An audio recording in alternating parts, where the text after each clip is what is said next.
Blood never left. That's what people who've lived in Kansas long enough will tell you. Not out loud, not directly, but in the way their voices lower when certain roads come up. In the way they stop asking questions when someone goes missing. In the way they never quite explain why some places are better left alone. Kansas has a way of making people feel small. The sky is too big, the land is too flat, and the roads stretch so far that you start to feel like you're not moving at all, like you're standing still while the world slides past you. People who don't live here think Kansas is empty. They think nothing happens here.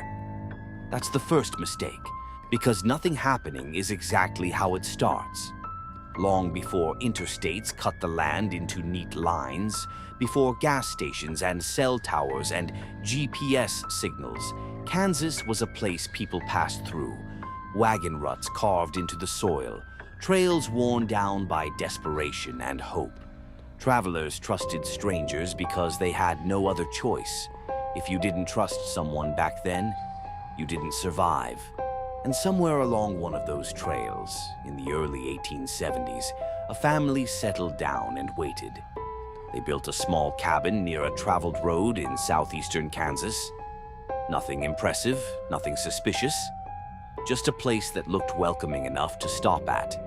They offered food, a chair by the fire, sometimes a bed for the night. Kate, the daughter, claimed she could heal people, that she could speak to spirits, that she could cure illness with her hands and words whispered just low enough to sound sacred. People believed her. They wanted to. History would eventually name them the Bloody Benders, but at the time they were just another frontier family trying to survive. Travelers would sit at the table with their backs to a canvas curtain that divided the room. The family sat across from them, smiling, talking, asking harmless questions. Where are you headed? Where did you come from? Do you have family waiting for you? Behind that curtain was a trap door. And when the moment was right, when the guest was relaxed, distracted, comfortable, someone would step behind them and swing a hammer. Fast, quiet, final. The body would fall through the trap door into a dark cellar below. Throats were cut to make sure there were no sounds, no chances. Later, sometimes hours, sometimes days, the body would be dragged outside and buried in the orchard behind the cabin. Shallow graves, hidden just enough. The Benders didn't rush. They didn't panic. They didn't take everyone. They learned quickly that patterns get noticed, that too many disappearances in a short time bring questions. So they spaced it out. They chose carefully. Travelers alone, people with money, people no one would immediately come looking for. And for years, people vanished. Men heading west who never arrived. Families missing a single member. Drivers who were seen one day and gone the next. At first, no one questioned it.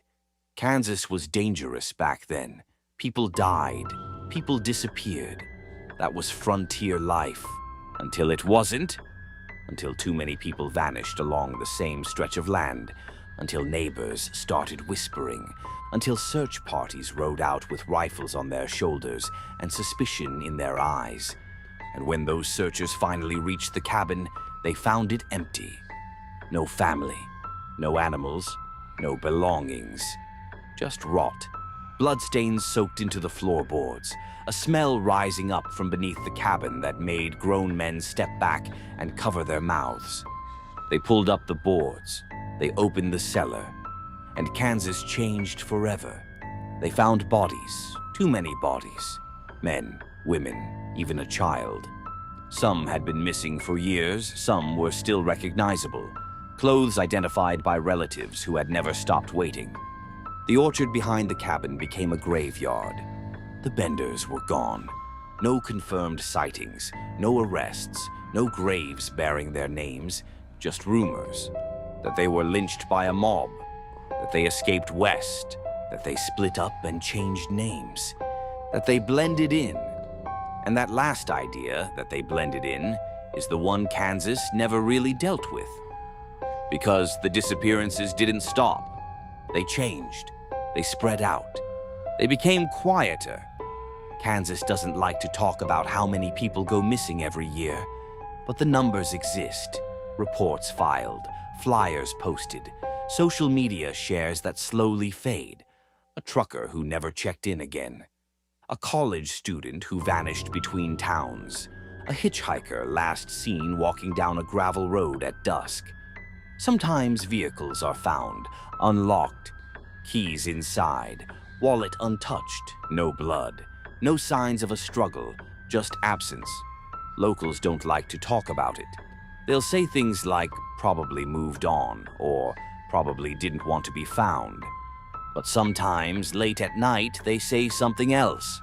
They'll say, that land's bad, or people shouldn't stop there, or that road's been taking folks for a long time. There are properties in Kansas that have never been properly surveyed. Land passed down through families for generations. Landowners who refuse ground-penetrating radar, who get angry when historians ask questions, who say no to digs without explanation, fields where bones have turned up accidentally, only to be quietly reburied and explained away as old. And then there are the stories. Farmhouses where no one stays long, basements with sealed doors, families who never host guests, old women who warn travelers not to stop, not to knock, not to trust hospitality when the road is empty. One retired sheriff once admitted, off the record, that there are places in southeastern Kansas where search dogs simply stop. They refuse to move forward, they whine, they turn around. Handlers say it's nothing, but it happens in the same areas, over and over. And when you look at a map, when you overlay missing persons reports with old trail routes and forgotten roads, you start to see something unsettling. The disappearances aren't random, they're cautious, measured, almost practiced. Some believe the Bloody Benders didn't invent something new. They perfected something old, a method, and methods last longer than people. Families pass down land, skills, habits, secrets. Kansas is full of silence. At night, it presses against your ears until you notice it breathing. Out on a rural road, when your headlights touch nothing but grass and darkness, it's easy to imagine someone watching. Not moving, not rushing, just waiting. Because waiting is what Kansas does best. The Bloody Benders waited. And maybe, just maybe, someone still is. So if you ever hear someone say Kansas is empty, that nothing ever happens here, that it's just flat land and quiet roads, remember this: the silence isn't peace, it's patience. Because the roads are still here, the land is still here, and people are still going missing. Maybe not in the same numbers, maybe not in the same way, but just enough to remind us of something Kansas learned a long time ago. Blood doesn't always wash away. Sometimes it soaks in, sometimes it gets passed down. Through land, through families, through habits no one questions anymore. And if you listen closely, out on those back roads where the sky is too big and help is too far away, you'll understand the truth Kansas never forgot. The blood never left.